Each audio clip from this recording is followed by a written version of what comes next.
Kami sendiri sebenarnya melihat masih ada potensi kenaikan suku bunga di tahun 2023 karena memang kebijakan dari pemerintah sendiri masih untuk melawan inflasi dan di sisi lain juga ada tekanan dari kenaikan yang dilakukan oleh US Fed. Jadi kemungkinan kita masih melihat adanya ruang untuk BI rate naik di 5,75% di tahun depan. 5,75% di tahun depan artinya sudah tidak ada lagi kenaikan di tahun 2022 ini?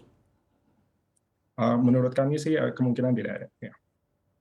Baik, untuk The Fed sendiri Anda lihat seperti apa ekspektasi Anda untuk kenaikan di tahun depan?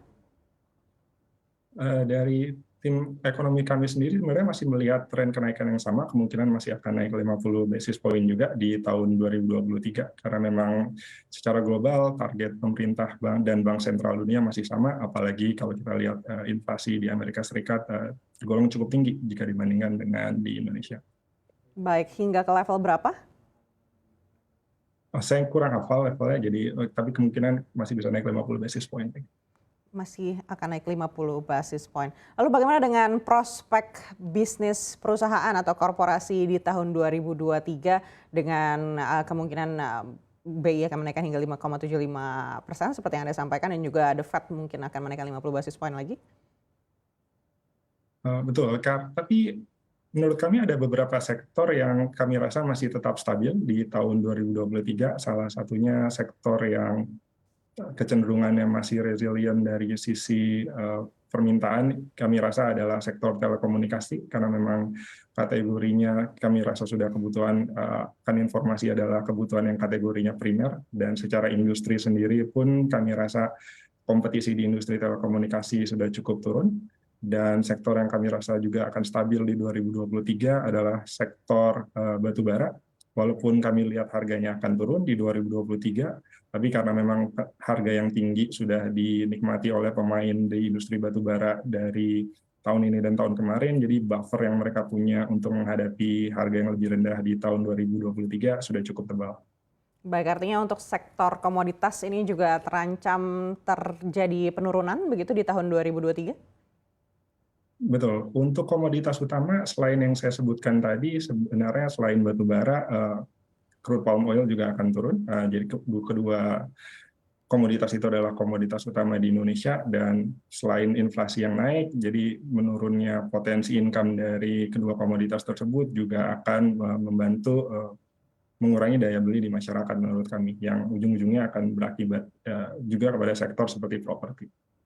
Baik, Pak Oli, kalau memang benar seperti yang Anda katakan 5,75% di tahun depan dan juga kemungkinan The Fed akan menaikkan 50 basis point lagi, kita anggap ke level 5% begitu untuk Fed Funds Rate, artinya ini kan sebenarnya spread-nya tidak terlalu jauh begitu dengan suku bunga acuan Bank Indonesia. Apakah obligasi kita juga masih akan menarik di tahun depan?